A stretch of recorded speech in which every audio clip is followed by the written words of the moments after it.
Hi, everybody. Welcome back. I'm Tabitha, and today we're talking about book recommendations. So are you starting 2022 off thinking that maybe you want to read more books or you have more goals to try new genres? You have come to the right place. I have just the thing for you. You already know that I read like 100 books a year. So for the last 2 years in a row, this will be the third, I like to put together my book recommendations. Here's how you watch this video. Here's how it works. Down in the description, we've got the genres, and you're just going to click the timestamp to jump to the genre you're looking for. So whether you're like, oh my gosh, I love fantasy, I need some good book recommendations, or whether you're like, oh, you know what, in 2022, I want to try mystery thriller. Can you recommend me something? I got you. These are all curated recommendations, my top 2 to 4 in every category. All you got to do is click the timestamp and just jump. Are you ready? Let's do it.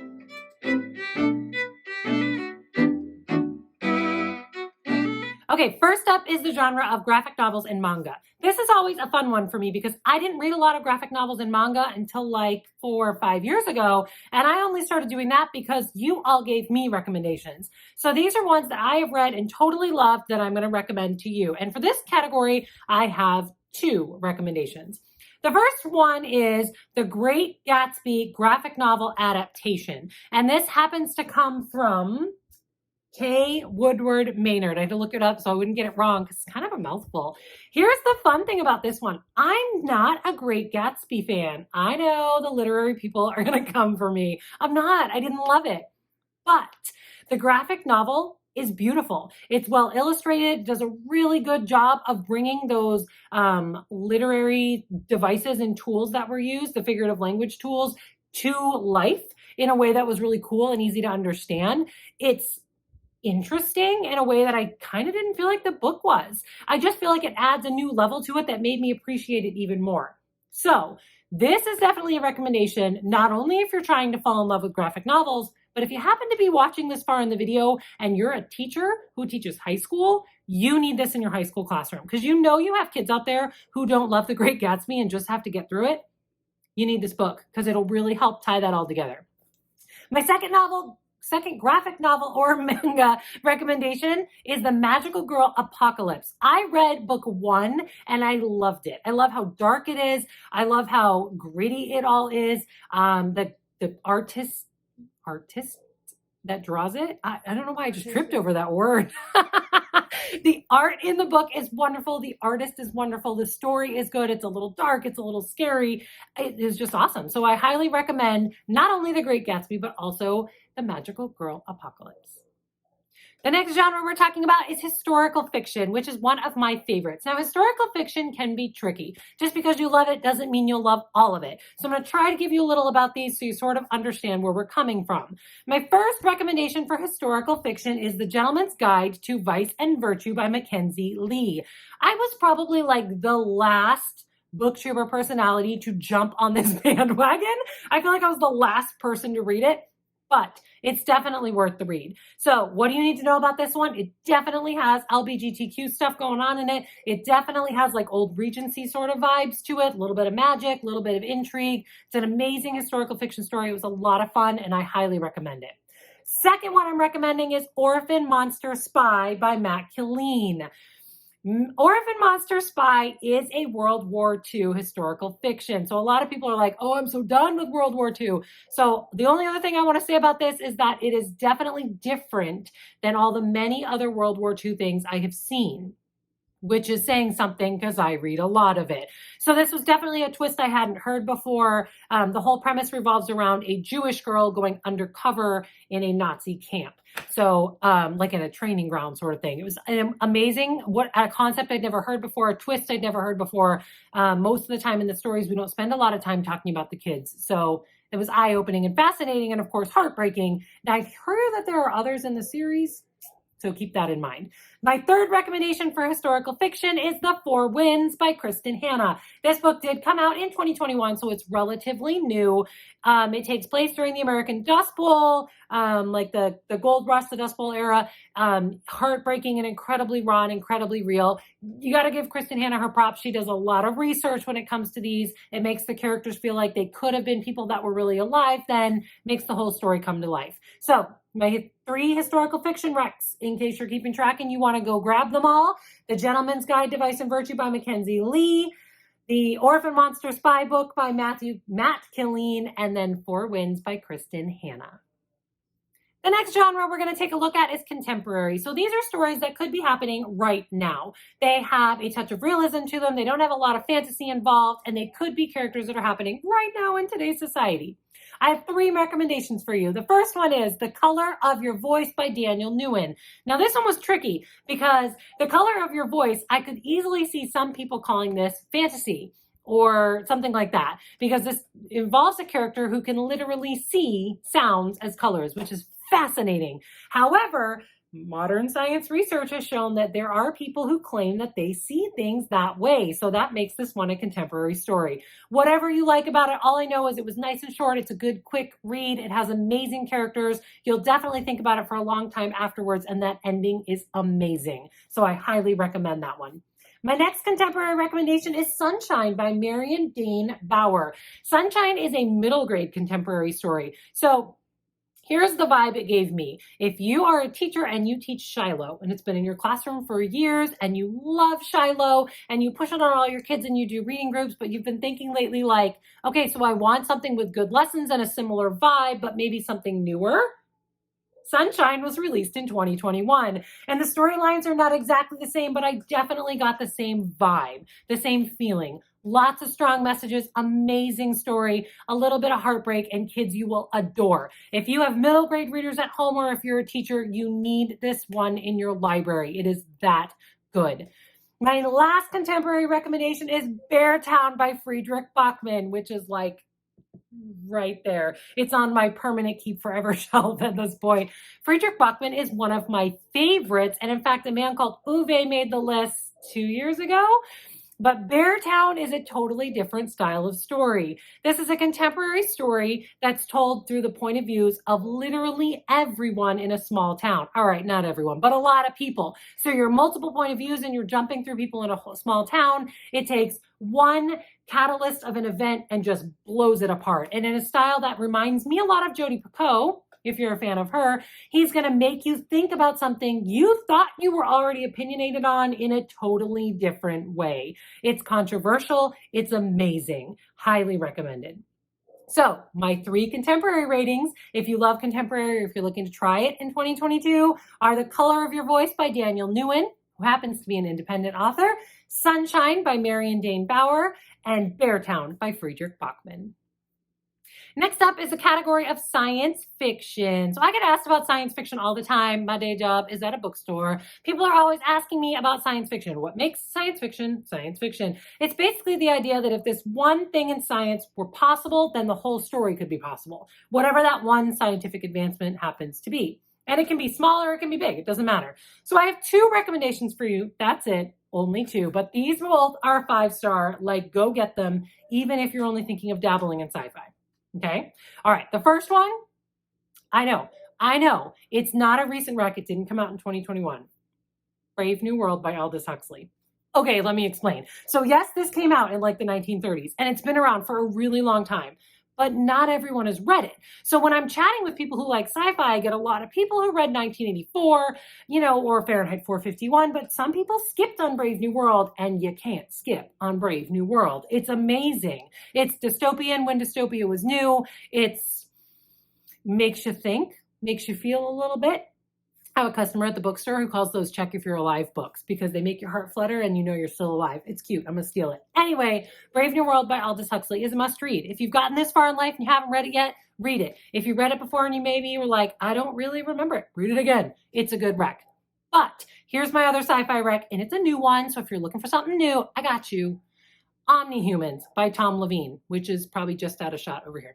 Omnihumans by Tom Levine is amazing. So if you are like an X-Men fan, but you wanted X-Men to focus more on like real people and not just the select few, Omnihumans is totally the way to go. They're people who have like special abilities of some kind, and then you have a guy who's supposed to be in charge of policing that or working that. It's an amazing story. I cannot wait for the other ones. Omnihumans is definitely a huge sci-fi rec. Don't skip this one. Go get it. It's awesome. So my 2 sci-fi recs, an old school one, Brave New World, and a new school one, which I think came out in like 2020, Omnihumans by Tom Levine.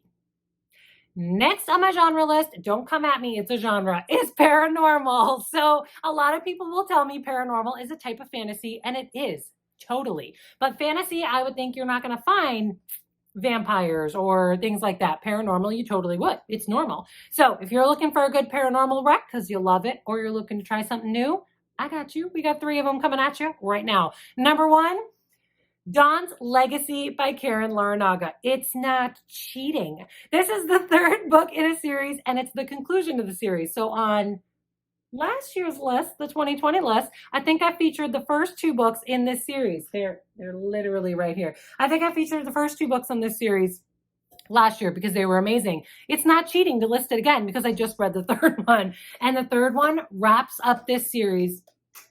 So whether you're a trilogy fan, you're a ghost fan, you want a little bit of like seances and fortune tellers, you want scary, you want poltergeist, whatever you want, Karen Larinaga has got you covered because this book has everything. Oh, and there's a cute cat. I mean, it has everything. You need this trilogy already, and I'm just reminding you of that by putting this book on my list. So Dawn's Legacy, that's going on there.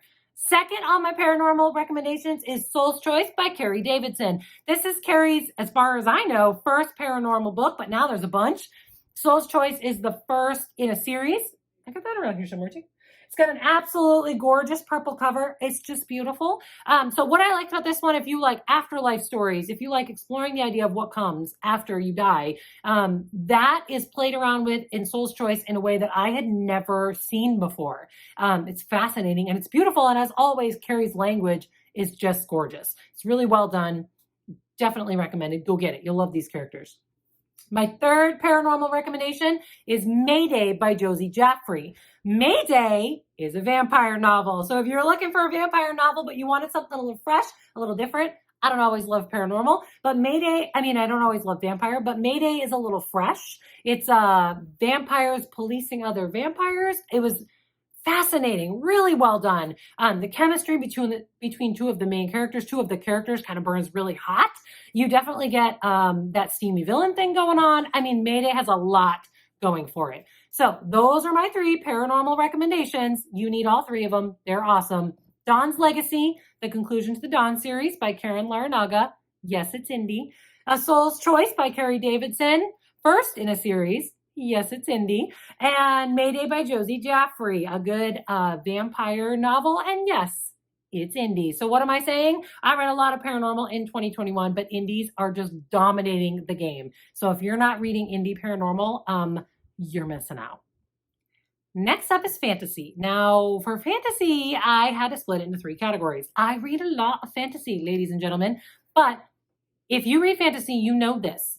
Age range, intended age range of the audience makes a huge difference in fantasy. So my first 3 recs are for middle grade fantasy. So we're talking about you teach or work with or have or are a middle grade child. So I'm thinking like 5th through, all right, maybe 4th through 6th grade, even up to 8th, depending on what you like to read. Heck, I'm an adult and I love them. These are my recs. These are my don't misses. Number 1. The Gatekeeper of Paracel by Haley Reese Chow. I have no idea if I'm saying Paracel correctly. Whatever. Gatekeeper of Paracel is a fun portal fantasy. So what that means is we're going to have a portal or a doorway. A character's going to step through into another world. So think like Chronicles of Narnia, but minus the religion and stepped up and refreshed for 2021, This book came out in 2020, and I do believe it was independently published, which is always kind of cool. Second on my middle grade fantasy list is Esme's Wish by Elizabeth Foster. Also kind of a portal fantasy. But the cool thing about this is that the other world that she steps into is really well developed and different than a lot of the other stuff that I've read before, which is kind of cool. The difference between these 2 books, since I got them back to back so we can talk about them both, Gatekeeper of Paracel has a male main character, which when we're talking to middle grade, a lot of middle grade kiddos, that makes a huge difference. They care. And Esme's Wish has a female main character. You do have strong characters of both gender in both books. I shouldn't say both genders. Strong from those 2 genders. How about that? In both books. They're both amazing and I highly recommend them both. Third, middle grade fantasy is The Lucky Diamond by Valinora Troy. The Lucky Diamond is, I would call it high fantasy. It takes place in a totally different world, incredibly well developed. It also reminds me of an adventure sort of vibe. These characters have to complete this journey and make this happen. The characters are lovable. They're absolutely amazing. They're gifted with, I don't want to spoil it, but little gifts that are going to be important or not as their journey goes on. You've got a villain who is going to haunt your dreams in a good way. You know, there's someone who you can believe in, you keep thinking about. So those are my 3 middle grade fantasy recommendations. Gatekeeper of Paracel by Haley Reese Chow, Esme's Wisp by Elizabeth Foster, and The Lucky Diamond by Valinora Troy. If you like fantasy, stay tuned. I'm about to get into YA. So if you're following along, you already know that I had to split fantasy into 3 genres, 3 age ranges, 3 categories. Fantasy can be wildly different depending on the age group it was intended for. So these are my recs intended for young adults. So technically I would consider high school, college, that kind of thing to be young adult. You can argue the college thing is new adult, but you know, I didn't do a new adult, so we'll get to it. That's the ones I'm talking about. Of course, I still read them. I'm an adult. I love them. So here's my recommendations for young adult fantasy. First up, The Stonebearer's Betrayal by Jodi L. Milner. Stonebearer's Betrayal had, on the surface, when I first started it, I thought, man, this seems kind of like other things in young adult. But then it takes this twist and does something different that I hadn't seen. And I read a lot of YA fantasy. So as far as I'm concerned, anytime you can shock me with something new that I've never seen before, I'm just going to flat out love it. And Stonebearer's Betrayal did that. The ending was good. The characters were good. The twist was amazing. It all worked out to be a story I can highly recommend to you. My second recommendation for young adult fantasy is The Last Imperator by M.L. Tishner. Yes, it's a sequel. Don't come at me. Whatever. The first one, I don't think made my list. It was like a runner-up or something in whatever year I read it. But this one, so the first one was good. This one is amazing. How about that? The Last Imperator is it takes the characters that we were introduced to, the world that we were introduced to, and steps them up to this whole new level. The intensity's up. The action is up. Everything is up. The characters are wonderful. You're just going to love them all. You want them to be safe. It's just like classic, perfect YA fantasy in the best possible way. So if you like your fantasy set in space, if you like characters you can totally fall in love with, you need this one. Oh, if you like Chosen One tropes, you need this one. Last YA fantasy recommendation is Sakaran Nights by Rachel Emma Shaw. Rachel Emma Shaw is no stranger to my book recommendation list. She's been here before, but this is a brand new one. I want to say it came out in 2021. Sakaran Nights, Rachel Emma Shaw took what she knew about YA fantasy and just made it dark. And if you read YA fantasy, then you agree with me that there's nothing cooler than when it goes dark like that. I mean, she literally made it dark. It takes place underground. So it's dark and it's twisted and it explores the idea of what heritage means to us in an insanely cool way. It's got gorgeous illustrations in it. Sakaran Nights, highly recommend. These are some good books, my friends. It was hard to narrow it down to 3. Can I side note, shout out real quick to my own Spark of Magic, which is young adult fantasy? I'm just saying my own book didn't make my top 3. That tells you how amazing my top 3 is. But honorable mention to my own, maybe? I mean, technically Empowering Sachet also came out in 2021. I'm just saying if you need 5 recs, 2 of mine will work. How does that work? Yeah? All right. So my top 3 YA fantasy recommendations: Stonebearer's Betrayal by Jodi L. Milner. Yes, it's indie. The Last Imperator by M.L. Tishner.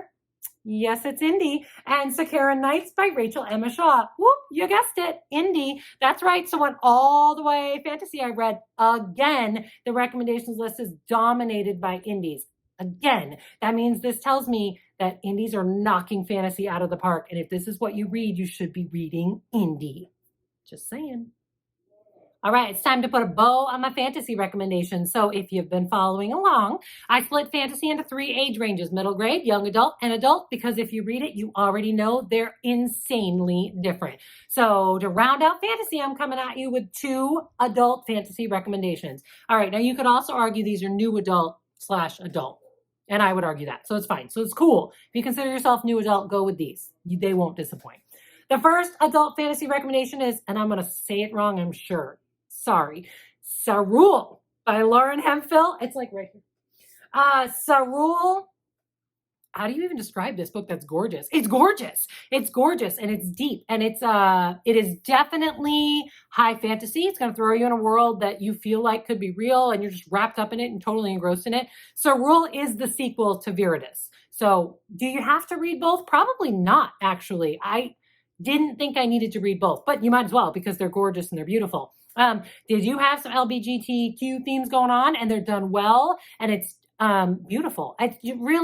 It's a beautiful book with beautiful language and it's high fantasy. That's a win-win-win all the way around. Read this one. My second adult fantasy recommendation is Birthright by M.A. Weiss. Birthright, it's funny to put these two on the same list. So Rule's like beautiful and high fantasy and Birthright's like dark, heavy, high fantasy. It's good. They're just so different. It's funny to put them next to each other. Birthright it starts off with one of the darkest scenes I think I've ever seen a book start with, and that's saying something. So it's amazing. It really, really is. You start with that dark scene and then you follow this character's real dark journey. You're going to totally fall in love with these characters. You definitely feel some pain. You definitely feel some struggle with understanding that it's almost a dystopia sort of vibe in that they thought it was good and it's sort of fallen apart. Wonderful stories, both of them. I just don't know how they ended up in the same list. They're very different. Those are my two adult fantasy recs. Don't skip out on these, my friends. If you read adult fantasy and you like that deep, in-depth exploration of fantasy worlds, these two are going to knock it out of the park. So the first one is Sarul by Lauren Hemphill. Yes, it's indie. And the second one is Birthright by M.A. Weiss. Also indie. Look at that. Indie authors knocking it out of the park in fantasy. Again, they just can't be beat. Just do yourself a favor and go read it. All right, the next genre we're going to explore. Are you ready for this? You're not even going to believe me. When I tell you I have recs for this genre, you're going to be like, wait, what? Romance. I can't even take myself seriously. I don't read a lot of romance. So take this with a grain of salt. This is romance recs from someone who doesn't read a lot of romance. Because I like romance. I love romance in my books. I don't like it to always be the primary focus. So take this with a grain of salt because I'm aware not everybody's like that. All right. So first rec in the romance category, my favorite Half Night Stand by Christina Lauren. Christina Lauren is actually two authors, Christina and Lauren, who put their names together to come out with these books. I had never read anything else by Christina Lauren, and my favorite Half Night Stand was hilarious. Hilarious. So it has the whole friends to, whatever trope going on. It has the whole, it's almost like a fake dating trope going on. It's like hide it from everybody going on. It's cute. It's funny. It's awkward. I loved it. It also has a lot of that texting, the page will look like a text back and forth or group chat back and forth. It's fantastic and hilarious. And you get that, because it's romance. So you got that. The other one is What If It's Us, which has two authors, but Becky Albertalli is one of them. And I'm sorry, I don't remember the other one. But What If It's Us is totally opposite of that. Actually, it's not. It is the same idea. It's the same cute little story. The only difference is it happens to be a gay romance. So it's two boys, two men, I suppose, technically. Takes place in college. It's got that whole cute thing going on, the exact same thing. Will they get together? Oh my gosh, they won't. Oh, it's not working out. Oh my gosh, it is. So it's exactly what you like in a romance. Get to that cute little pitter-patter feeling. And of course, LGBTQ deserves stories like this. So even if you feel like you've heard it before, have you? Really? So those are my two romance recs. Yes, I have romance recs. My favorite Half Night Stand by Christina Lauren and What If It's Us by Becky Albertalli. All right, next up. Mystery thriller. So outside of fantasy, I probably read the most mystery thrillers. This was a really hard category to narrow down to just 3 recommendations, but I did it. So first recommendation to mystery thriller, The Witch Elm by Tana French. Look, I am a huge Tana French fan, but she's not for everyone. So Tana French, I need to warn you, is Irish. She writes They take place in Ireland. She writes long sentences, real complex plots, very deep books. This is not a mystery thriller where you can feel like you pick it up and read it in one day or even 2 days. And you're like, yes, I solved it. No, this is a journey. You're going on a journey with these characters. Pack your bags. It's going to be a while. But it's deep, has a lot to it. You will not have it all figured out. It will definitely surprise you. And it's got that deep family dynamic underlying it. It's just really a beautiful book. There's really nothing else like it if you like a journey like that. My second recommendation for mystery thriller is a little different. This is that fast one. If you're looking for a mystery thriller to get engrossed in like a day, read real fast, The Necklace by Matt Whitten. The Necklace, I think, came out in 2021, so it's a real new release. The Necklace is a fast mystery thriller. It moves really quick. The pace is real quick. You'll start thinking about death penalty a little different than you did before. It's got big, dangerous crimes. Characters you're going to love, and it'll leave you surprised. I would never give 5 stars to a mystery I had all figured out, so there were definitely some surprises in this one.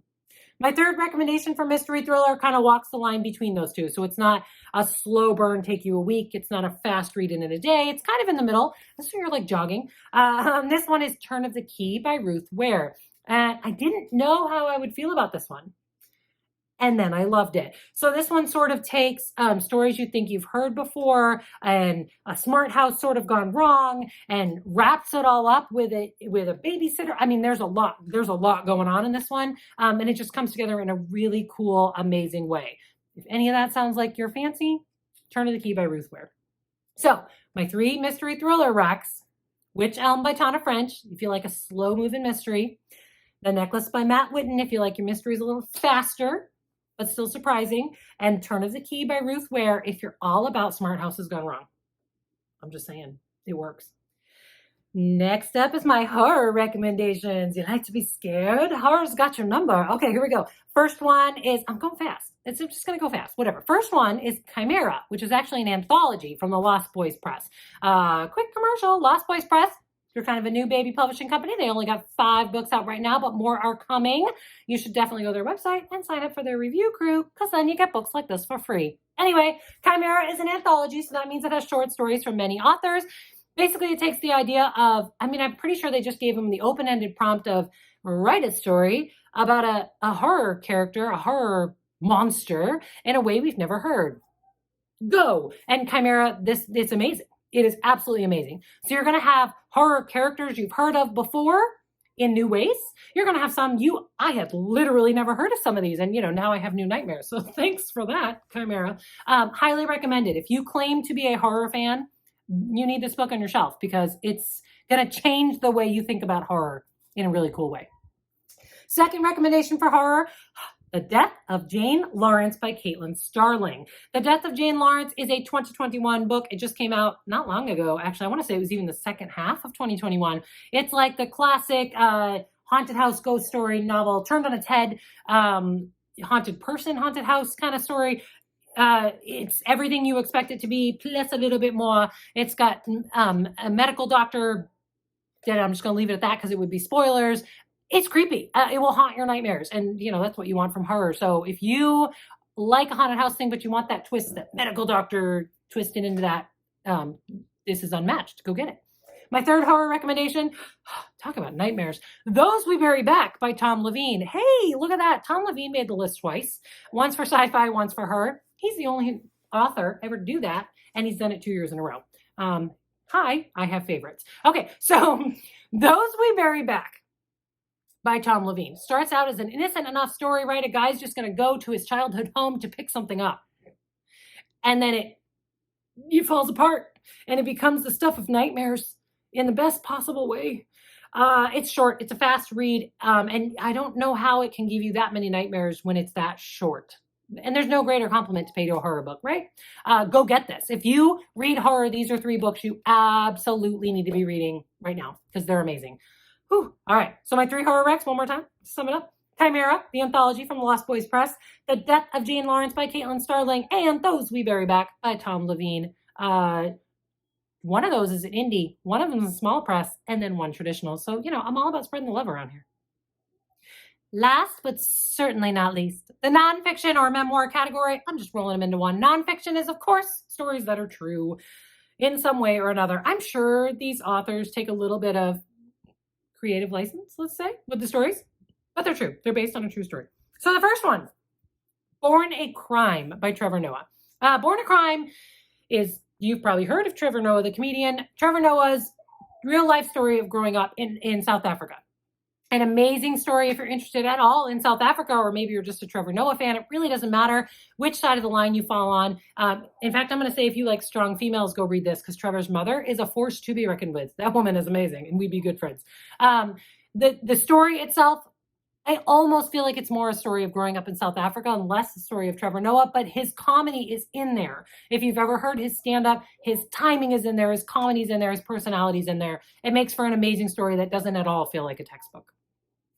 My second nonfiction recommendation, and the only nonfiction rec that happens to be indie, is Out of the Pantry by Ronnie Robinson. Ronnie Robinson, it's right there. It's the white one. Ronnie Robinson struggled with compulsive eating when she was younger.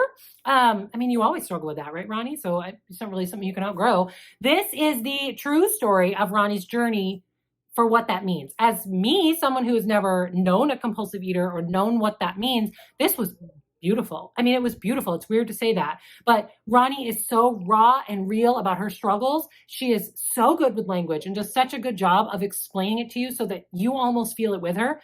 It makes it painful, but in the best way. Because I felt like I was walking in her shoes. I felt like I knew what that was like to some extent. It gave me an insane amount of empathy and all the love in the world that she was able to describe it so incredibly well. Also, kudos to you on your journey and being brave enough to put it on the page. It was really, really, really well done, and I highly recommend this book. Last nonfiction recommendation is a middle grade nonfiction, and the only middle grade one on this particular genre list, The Genius Under the Table by Eugene Yelchin. Honestly, when I first picked up The Genius Under the Table, I didn't know it was nonfiction. And when you're reading middle grade nonfiction, that is the highest compliment you can give it. Middle grade readers, think about this for a second. Middle grade readers spend a lot of their life reading textbooks. They don't want to pick up a book for fun that kind of reads like a textbook. So if you can hand them a true story about a real person who had struggles and it doesn't sound like a textbook, that's amazing. The art in this book is well done. I'd have to look up if Eugene did it himself. I have no idea, but he is an artist. Eugene grew up in Russia during the Cold War, so that's where this book takes place. It's historically accurate. It is amazing. It'd be a great study if you're learning about the Cold War. But not only that, it's a wonderful story about a kid learning to embrace his own creativity. Highly, highly recommend this one for nonfiction readers or middle grade fans, literally everywhere. Seriously. So my 3 nonfiction recs. Born a Crime by Trevor Noah, Out of the Pantry by Ronnie Robinson, and The Genius Under the Table by Eugene Yelchin. Maybe I was tired. I feel like I'm a little tired. That was a lot of talking. That's more talking than I do in a normal day, but you got a lot of cool recs. It was like 30, so it's a lot. In the description, down there, there's a link to an Amazon list. The Amazon list has all the buy links you might need. Hey, if you don't want to support Amazon, that's cool. I got no problem with that. You can go find them wherever you want. Used bookstores, new bookstores, hit up the author and beg, whatever. But if you're looking to support, just get them as fast as you possibly can, and you happen to be a supporter of Amazon, the link's down there. I try to make it easy for you. Woo! I should mention, by the way, any mistakes in my fast talking, a little bit sweaty, because that was a lot, or all my fault. It's not my editor. He's only can work with the magic of, what I give him. And sometimes I'm a hot mess, and it just is what it is. So anyway, it's been fun. Thanks for sticking around. Thanks for watching the whole thing. Hope you picked up a couple of book recs. And hey, if you didn't, watch it again. Maybe you'll catch them the second time, because there were a lot of books thrown out. Got specific questions or need a more personalized recommendation? Hit me up, drop a comment, or send me an email, and I will do my best, because that's what I love to do. Yeah, seriously, I do this all the time. It's fun for me to do book recs. It is. In the meantime, make sure you subscribe. Tap the little bell so you know I'm back. Keep plotting the path to your own dreams, and I'll see you next time. Bye.